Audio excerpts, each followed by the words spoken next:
बारे में बताऊंगा।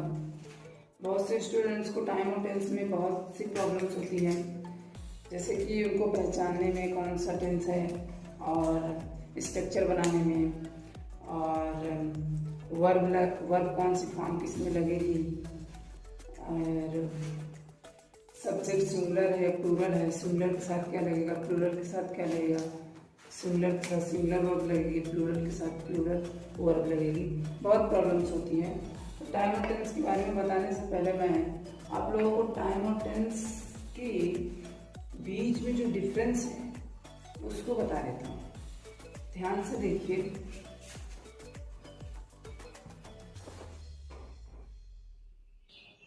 तो इसमें देखिए टाइम और टेंस में क्या डिफरेंस है। पहला कह रहा है टाइम एक ग्रामेटिकल टर्म नहीं है। हाँ, ग्रामेटिकल टर्म नहीं है, टाइम अपने अकॉर्डिंग चलता है, कोई ग्रामेटिकल टर्म इसमें का नहीं है। फिर ये कह रहा है कि टेंस एक ग्रामेटिकल टर्म है। टेंस में नियम, शर्त, तमाम प्रकार के रूल्स लगते हैं, तो ये क्या हो गया, एक ग्रामेटिकल टर्म है। ये कह रहा है यह एक यूनिवर्सल कॉन्सेप्ट है। टाइम एक यूनिवर्सल कॉन्सेप्ट है, बात सही है। टाइम एक यूनिवर्सल है जिसको हम लोग कहते हैं। अब ये क्या है, यह एक यूनिवर्सल कॉन्सेप्ट नहीं है। ये यूनिवर्सल कॉन्सेप्ट नहीं है, ये तो वर्ब के फॉर्म के अकॉर्डिंग क्या है, बदलता रहता है। तो ये एक यूनिवर्सल कॉन्सेप्ट नहीं होगा। फिर ये कह रहा है यह भाषा से स्वतंत्र या मुक्त है। टाइम भाषा, टाइम की क्या कोई भाषा है, टाइम है, टाइम भाषा से स्वतंत्र है, मुक्त है, कोई भी इसकी भाषा नहीं है। फिर ये कह रहा है यह भाषा से स्वतंत्र या मुक्त नहीं है। ये स्वतंत्र या मुक्त नहीं है। इंग्लिश में बोलोगे तो ग्रामेटिकल रूल लगा के बोलोगे, हिंदी में बोलोगे तो रूल्स लगा के बोलोगे, यानी कि यह भाषा से स्वतंत्र या मुक्त नहीं है। फिर कह रहा है टाइम से दिन, महीनों, वर्षों आदि का बोध होता है। टाइम से दिनों, महीनों, वर्षों आदि का बोध होता है। जैसे आज का दिन, कल का दिन, एक महीने बाद, एक महीने पहले, एक वर्ष पहले, एक 1 ईयर, ये सब होता है। लेकिन इसमें क्या हो गया, जबकि टेंस से दिन, महीनों, वर्षों आदि का बोध नहीं होता। टेंस में कोई दिन, महीनों, वर्षों आदि का बोध नहीं होता है।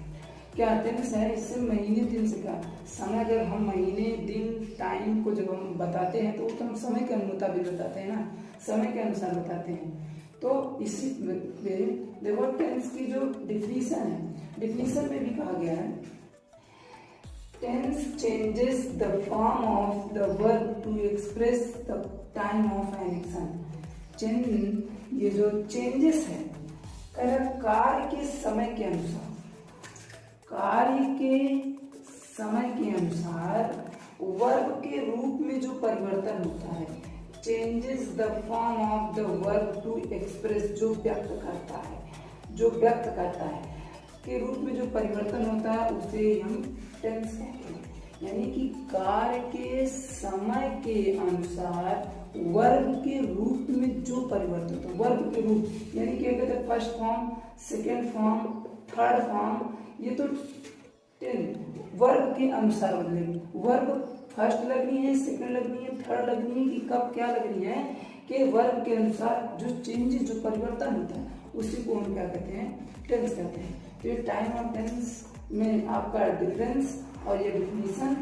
अब इसके बाद बहुत सी प्रॉब्लम्स आती है, जैसे कि पहला हो गया स्टूडेंट्स को स्ट्रक्चर बनाना नहीं आता है। तो स्ट्रक्चर बनाना मैं बता दूं, बेसिकली स्ट्रक्चर में क्या होता है, पूरा कर दूं।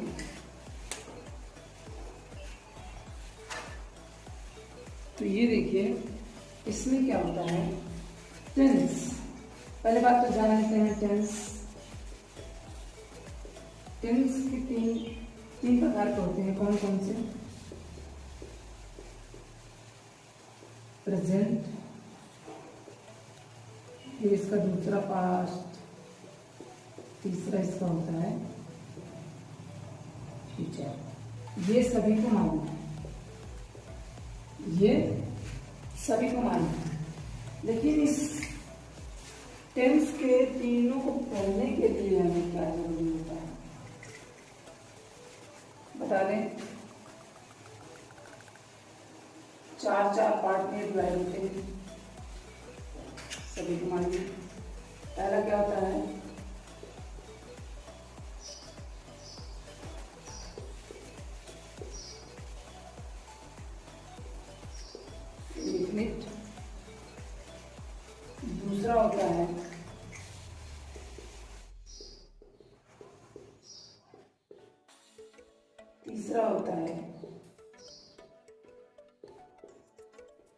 चौथा होता है परफेक्ट कंटिन्यूअस। ये एक टेंस के 4 पार्ट होते हैं, एक टेंस के 4 पार्ट होते हैं। अब इसके एक पार्ट में कितने पार्ट में डिवाइड होता है इसका एक पार्ट?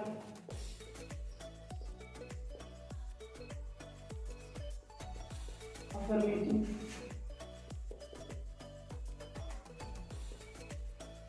नेगेटिव,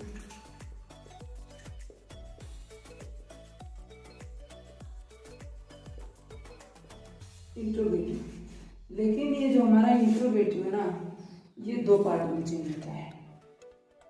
पहला सिंगल इंट्रोगेटिव,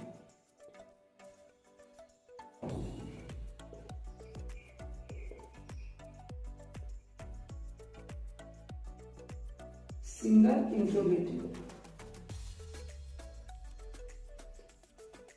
अब इसका दूसरा जो पार्ट होता है ना, वो होता है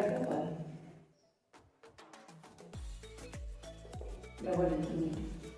अब इसमें सिंगल इंट्रोगेटिव निगेटिव भी होता है, डबल इंट्रोगेटिव एंड निगेटिव भी होता है। लेकिन सिंगल इंट्रोगेटिव किससे कहते हैं, डबल इंट्रोगेटिव किससे कहते हैं, ये भी मालूम होना चाहिए। सिंगल इंट्रोगेटिव उसे कहते हैं जिसमें यस या नो का हम जवाब दे सकते हैं, यस और नो। अर्थात जो हेल्पिंग वर्ब से शुरू होती है, जो जिसकी स्टार्टिंग हेल्पिंग वर्ब से होती है, जिसकी स्टार्टिंग क्या होती है, हेल्पिंग वर्ब से होती है। जैसे कि बोल दिया जाए कि विल यू कम,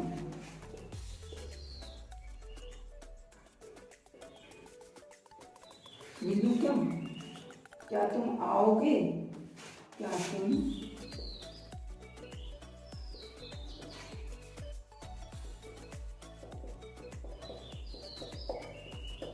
क्या तुम आओगे। तो जो ये क्या होता है ना, इसे प्रश्नवाचक शब्द तो है, लेकिन इस जब क्या सेंटेंस वाक्य में पहले आता है तो उसको हम टेंस के जिस टेंस में भी हो उस टेंस की हेल्पिंग वर्ब से उसको स्टार्ट करते हैं। हेल्पिंग वर्ब पे क्या है, क्या तुम आओगे, यस या नो में जवाब दे सकते हैं ना। तो ये हो गया हमारा सिंगल इंट्रोगेटिव सेंटेंस। अब डबल इंट्रोगेटिव सेंटेंस किसे कहते हैं, इसमें होता क्या है, जो क्वेश्चन वर्ड हमारे होते हैं क्या, क्यों, कब, कैसे, वो बीच में होते हैं। तुम क्यों आओगे, तुम क्यों आओगे, ये पहले आ जाता है। व्हाई विल यू कम, तुम क्यों आओगे। तो देखो तुम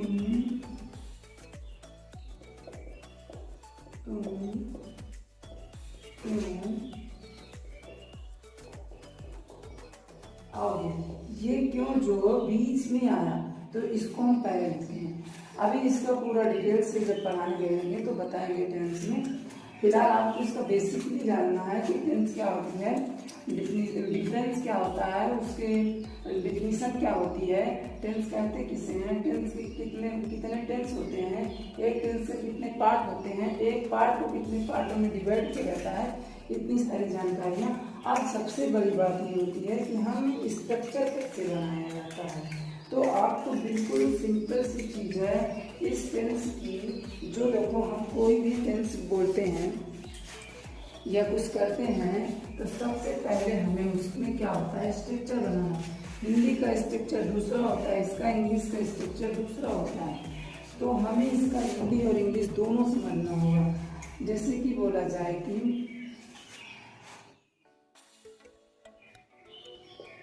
राम खाना खाता है, बेसिकली चीज। तो जब हिंदी होती है तो ये तो हमारा सब्जेक्ट है,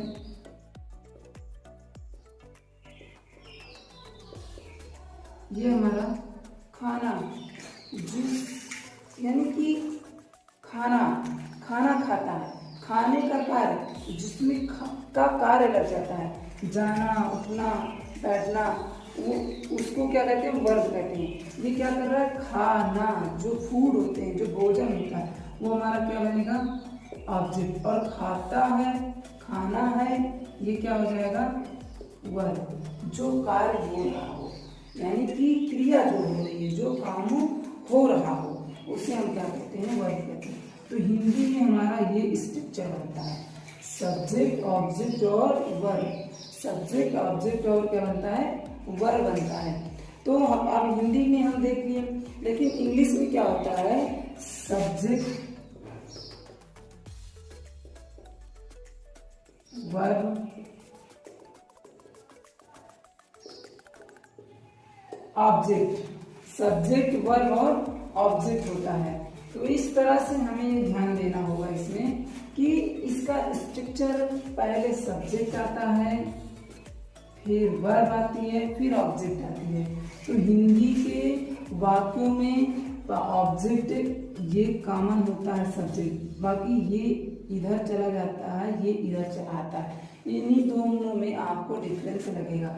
हिंदी में पहले ऑब्जेक्ट आता है, इंग्लिश में पहले वर्ब आता है। तो स्ट्रक्चर हमेशा याद रखना इंग्लिश का कि सब्जेक्ट, फिर उसके बाद वर्ब आएगी। और हाँ, सब्जेक्ट केवल एक ही सब्जेक्ट, एक ही वर्ड का नहीं है। जैसे बोल दिया जाए राम, रमेश,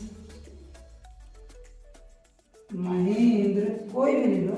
अब बोल दिया जाए माई फादर, ये एक वर्ड का है, सिंगल वर्ड का है। माई फादर, माई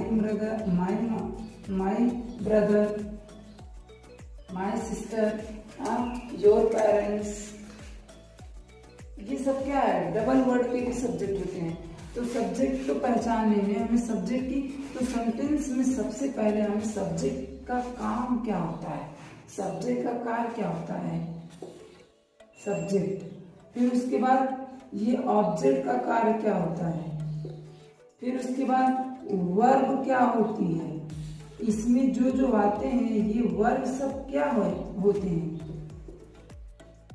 इनका कार्य क्या होता है। सब्जेक्ट उसे कहते हैं जो कार्य को करता है, कार्य को करने वाला, वो जो काम कर रहा है, इसको क्या कहेंगे, वो जो काम कर रहा है, वो जो काम कर रहा है उसी को हम क्या कहेंगे सब्जेक्ट कहेंगे। जो कार्य को कर रहा है, हमारे सेंटेंस में खाना कौन खा रहा है, राम खा रहा है, तो राम हमारा सब्जेक्ट हो जाएगा। अब इसमें कहा जाता है ऑब्जेक्ट, जिस पर कार्य हो रहा है, ऑब्जेक्ट को क्या कहते हैं, जिस पर कार्य हो रहा हो, जिस पर कार्य हो रहा है या जिस पर कार्य हो रहा हो, कुछ भी कह सकते हो। तो ये ऑब्जेक्ट किस पर कार्य हो रहा है, खाने पर कार्य हो रहा है। जैसे बोल दिया जाए राम पढ़ता है, राम एक पत्र लिखता है, राम एक पत्र लिखता है, किस पर कार्य हो रहा है, पत्र पर, लिखने का कार्य, पत्र पर क्या हो रहा है, लिखने का। राम एक पत्र लिखता है, समझो, सीखो इसको, रटना नहीं है, सीखना है इसको। तो देखो रटने वाली बात अलग हो जाती है, फिर उसमें कुछ दिन याद रहता है, फिर भूल जाता है, स्टूडेंट ज्यादातर रटते हैं। इसमें देखो किस पे, एक पत्र पर कार्य हो रहा है, एक पत्र पर कार्य हो रहा है, तो वो हमारा क्या हो जाएगा, ऑब्जेक्ट हो जाएगा। अब लिखना, खाना, उठना, गाना, लेना, देना, करना, ये जितने भी ना है ना, ये सब हमारी क्या होती हैं, वर्ब होती हैं। तो ये हमारा क्या हो गया सब्जेक्ट, ये ऑब्जेक्ट हो गया। अब वर्ब की क्या बात होती है, वर्ब में जो काम हो रहा है, जो काम हो रहा है, जो काम हो रहा हो, जो काम हो रहा है या हो। देखो कहे का काम हो रहा है, खाने का काम हो रहा है, लिखने का काम हो रहा है, सीता गाना गाती है, गाने का काम हो रहा है, राम बाजार जाता है, जाने का काम हो रहा है, तुम हंसते हो, हंसने का कार्य हो रहा है। इस तरह से जो भी होते हैं, जितने भी हमारे वर्ब, तो ये क्या होता है, जितने भी ना लगा होता है वो वर्ब होती है। तो सब्जेक्ट पहचान लिए है, जो काम को कर रहा है, ऑब्जेक्ट जिस पर कार्य हो रहा है, वर्ब जो काम हो रहा है। ये तीनों चीज आपको पूरे ये स्ट्रक्चर, इसका और इसका तीनों का मतलब आपको समझ में आ गया होगा।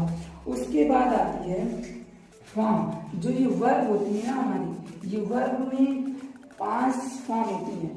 पहली बात तो ये बता दें आपको कि जितनी भी हमारी वर्ब है वो सब टोटल और टोटल क्या है, सिंगुलर वर्ब, वो प्लूरल वर्ब है। जितनी भी वर्ब है सभी वर्ब हमारे क्या है, प्लूरल वर्ब है।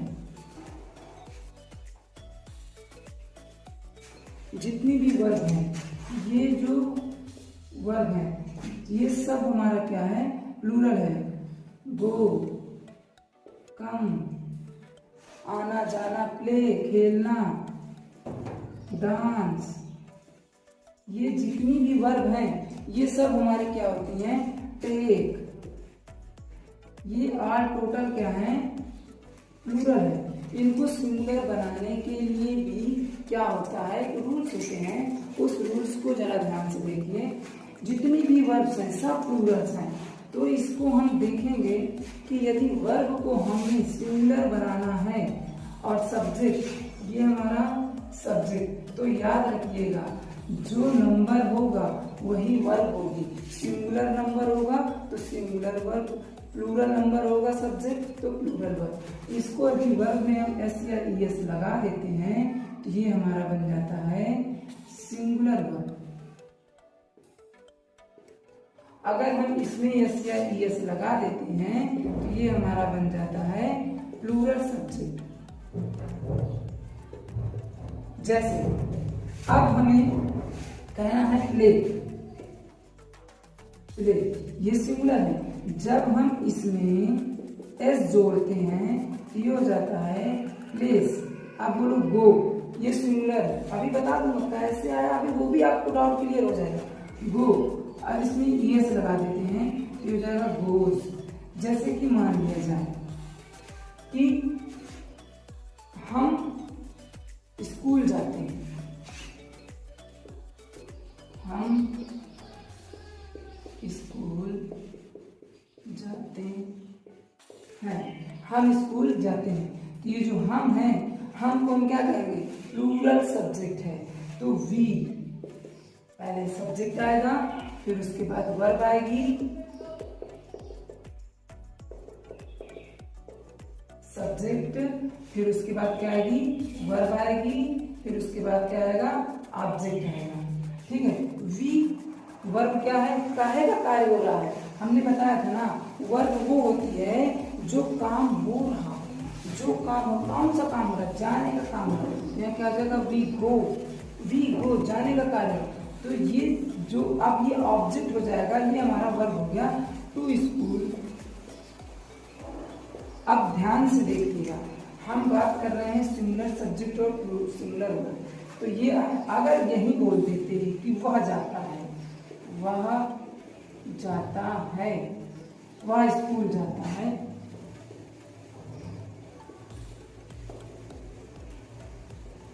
वह स्कूल जाता है, तो वह क्या है, ही क्या है, सिंगुलर, ही सिंगुलर सब्जेक्ट है तो इसके लिए सिंगुलर वर्ब आएगी ना। तो ये रूल्स होता है ना प्रेजेंट इंडेफिनिट में, वर्ब की फर्स्ट फॉर्म के साथ एस से एस का प्रयोग करते हैं जब हमारा सब्जेक्ट सिंगुलर, जब हमारा सब्जेक्ट सिंगुलर हो। तो ये क्या हो जाएगा, गोस, ये आ गया ना एस या ईएस। तो हमने गो में ईएस को ऐड किया इसलिए गोस बन गया और इसीलिए क्या हो गया, हमारा सिंगुलर सब्जेक्ट हो गया, goes to school, goes to school. अब इस पे ध्यान दीजिए, तो सिंगुलर वर्ब में जितनी भी वर्ब हमारी है सभी क्या हमारी सिंगुलर वर्ब है। अब इस वर्ब को उसके साथ यूज करते हैं जो हमारा सिंगुलर सब्जेक्ट होता है। अब प्लूरल सब्जेक्ट में होगा तो प्लूरल वर्ब का यूज करेंगे।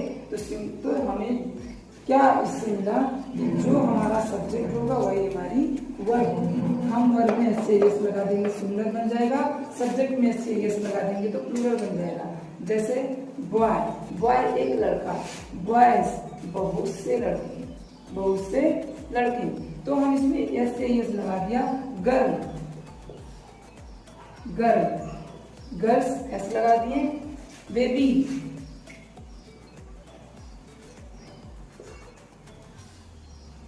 अब इसको हम हटाएंगे जब वाई को आई ईएस जोड़ेंगे तो हमने यहाँ क्या जोड़ दिया, ईएस, बहुत ढेर सारी बेबीज हो गई, छोटे छोटे बच्चे।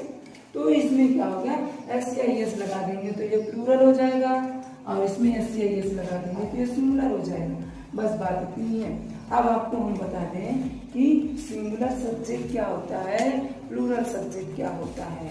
सिंगुलर और प्लूरल सब्जेक्ट बता देते हैं, इसमें पूरा डाउट क्लियर हो जाएगा। बहुत से लोगों को पहचान है, ये सिंगुलर है कि प्लूरल, आई सिंगुलर है कि प्लूरल, वी सिंगुलर है कि प्लूरल, यू सिंगुलर है कि प्लूरल। अब ये दोनों का मतलब बता दे रहे हैं, इसको ध्यान से देखिए, इसको नोट डाउन कर लीजिए।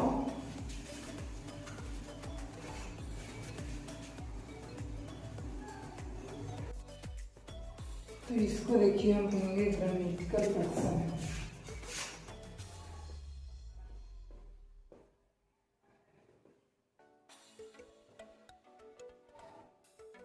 ये हमारे पर्सन, 3 पर्सन होते हैं, फर्स्ट, सेकेंड और थर्ड। अब यही पर्सन ही हमारे क्या होते हैं, सब्जेक्ट होते हैं। और जो एक नाम, थर्ड पर्सन को हम नाम भी कहते हैं, किसी एनी नेम को हम क्या कहते हैं, थर्ड पर्सन। किसी के नाम को भी हम क्या कहते हैं, थर्ड पर्सन भी कहते हैं। आप इसमें देखिए, सिंगुलर इसका आई है, प्लूरल इसका वी। हम भले ही आई को हम प्लूरल में यूज करते हैं, वो टेंस के मतलब कि रूल्स के अकॉर्डिंग है, रूल्स के अकॉर्डिंग हम इसको यूज करते हैं आई को प्लूरल में, इसमें हम सिंगुलर मानेंगे। ये फर्स्ट पर्सन है हमारा, ये सिंगुलर सब्जेक्ट का भी कार्य यहाँ पास कर रहा है। तो अब प्लूरल जो होता है, इसका प्लूरल सब्जेक्ट ये, मी मुझे, अस, माई मेरा, अवर, माइन मेरा, मेरी, अवर्स हो जाएगा इसका। यू यहाँ पास सिंगुलर भी है, प्लूरल भी है। यू का तुम, ते, तू, बहुत से लोग बोलते हैं ए, ते, तू, ये सब बोला करते हैं, तो उसके लिए यू प्लूरल भी इधर ही होगा। तुम लोग, ते लोग, तो योर मतलब तुम्हारा सिंगुलर है, तो उसका योर भी क्या होगा, प्लूरल होगा तुम्हारा। अब ही किसी वह पुरुष के लिए है, तो ये इसका प्लूरल क्या होगा, दे। इसे कहते हैं नहीं, वे लोग, दे, वह। हाँ, ये कहा जाता है ही, सी स्त्री के लिए है, इसलिए वह है, इसके लिए भी वे लोग, दे ही होगा। हिम उसे पुरुष के लिए बोला गया है, हर स्त्री के लिए बोला गया है, तो दोनों का देम ही होगा। तो इसी तरह हिज के लिए देयर, हर के लिए देयर, हर्ष के लिए देयर होगा।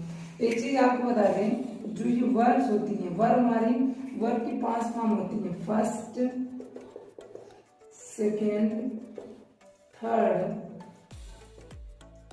फोर्थ और ये फिफ्थ। इसमें हमारे जितने भी आएंगे सब क्या आएंगे, प्लूरल आएंगे। जैसे गो ले लो, अब इसमें क्या आ जाएगा, हमारा सेकेंड फॉर्म है, इसका होगा second form went, third form gone, fourth ये जो आईएनजी है इसको हम जीरन भी कहते हैं। अब फिफ्थ फॉर्म को हम एस या ईएस फॉर्म कहते हैं, या वर्ब की 5वीं फॉर्म, जो हमारा फर्स्ट प्रेजेंट इंडिफिनिट में जो सिंपल प्रेजेंट में स्टार्ट होता है, वी फर्स्ट या 5। तो ये जो फर्स्ट होता है वो सब इन सब के लिए होता है, और ये जो 5 वाली फॉर्म होती है ये हमारी V1 के लिए यूज होते हैं। नो, ये V5 के लिए यूज होते हैं हमारे, और ये क्या होते हैं, V1 के लिए यूज होते हैं। ये हमारे सब क्या होते हैं, V1 के। क्यों, ये सब हमारी प्लूरल वर्ब है, ये प्लूरल वर्ब है, और ये हमारा प्लूरल सब्जेक्ट है, और ये हमारा सिंगुलर वर्ब है। सिंगुलर वर्ब में ये हमारा सिंगुलर सब्जेक्ट है, ये सब सिंगुलर सब्जेक्ट है। तो इसके लिए हमें क्या यूज होता है, तो जो हम V1 और V5 का यूज करते हैं ना, तो V1 तो हमारा ये हो जाएगा और V5 हमारा ये हो जाएगा। तो ये हो गया तुम्हारा। नेक्स्ट क्लास में मैं आप लोगों को बताऊंगा कि इसकी बेसिकली टेंस से, प्रेजेंट इंडिफिनिट से स्टार्ट करूंगा।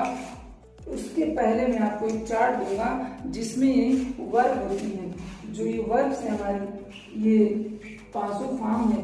इस फर्स्ट फॉर्म को तो हम प्रेजेंट बोलते हैं, प्रेजेंट फॉर्म में ही होता है। सेकंड हमारे क्या होती है, पास्ट में होती है। और थर्ड क्या होती है, पास्ट पार्टिसिपल होती है। थर्ड फॉर्म पास्ट पार्टिसिपल होती है। और फोर्थ फॉर्म को हम आईएनजी कहते हैं, आईएनजी फॉर्म। और फिफ्थ फॉर्म को हम एसईएस कहते हैं। इसको भी हम प्रेजेंट में ही यूज करते हैं, प्रेजेंट इंडेफिनिट में ही यूज करते हैं इसको भी। अब जो थर्ड फॉर्म होती है ये हमारी किसी एक्सिलरी वर्ब के साथ आती है। जैसे कि बोल दिया जाए I have done, I have done. या कभी कभी लोग कहते हैं I have a car, I have a car. तो ये हमारी परफेक्ट नहीं है, ये हमारा परफेक्ट। इसका एक चार्ट है, चार्ट में नेक्स्ट क्लास में बताऊंगा कि हैव का यूज कहाँ होता है। और ये भी हमारा क्या है, सिंगुलर है। ये इसका मतलब होता है रखना, हैव का मतलब होता है रखना। यानी कह रहा मेरे पास एक कार है। ये एक्सिलरी वर्ब होगी, बिना एक्सिलरी वर्ब के थर्ड फॉर्म लगेगा ही नहीं। कोई भी एक्सिलरी वर्ब होगी तभी थर्ड फॉर्म का यूज हम करते हैं, बिना एक्सिलरी वर्ब के थर्ड फॉर्म का यूज हम नहीं करते हैं। तो ये हो गया। नेक्स्ट क्लास में आप लोगों को बताया जाएगा कि जो ये वर्ब है, ये वर्ब हमारी एक रेगुलर वर्ब है और एक आयरेगुलर वर्ब है। तो ये जो रेगुलर वर्ब है ना, ये 97% है, 97%। और ये आयरेगुलर जो वर्ब है, आयरेगुलर, ये केवल 3%। तो मैं आप लोगों को 3% बता दूंगा। इसमें आपको केवल इतना ही याद कर लेना है। बाकी इसमें क्या होता है, ईडी लगता है। ये जितनी भी फॉर्म होती है फर्स्ट सेकंड बनाने के लिए, थर्ड बनाने के लिए ईडी लग जाती हैं। और ये जो फॉर्म होती हैं इसमें ईडी फॉर्म नहीं लगता है, यानी कि ईडी नहीं लगता है। जैसे कि बोल दिया जाए गो, अब इसको बोलते हैं वेंट, फिर इसको बोलते हैं गॉन, फिर इसको बोलते हैं गोइंग, फिर इसको बोलते हैं गोस। तो कहीं ईडी लगा, नहीं मिला, नहीं लगा। अब इसको बोल दिया जैसे प्ले, सेकेंड फॉर्म बनाओगे प्लेट, प्लेट। तो ये क्या हो गया, ईडी लग गया। तो जो इसमें ईडी लगता है उसको हम रेगुलर, जिसमें ईडी नहीं लगता है इसको आयरेगुलर वर्ब कहते हैं। और ये रेगुलर और आयरेगुलर वर्ब, रेगुलर जो है 97% है और आयरेगुलर जो होती है वो 3% है। इस 3% को आप याद कर लीजिएगा। नेक्स्ट क्लास में इसका चार्ट बना के दूंगा और उसमें मैं स्टार्ट करूंगा टेंस। आप बिल्कुल बेसिकली चीज, और भी बेसिक चीज है अगली क्लास में बताया जाएगा, इसको पढ़िए।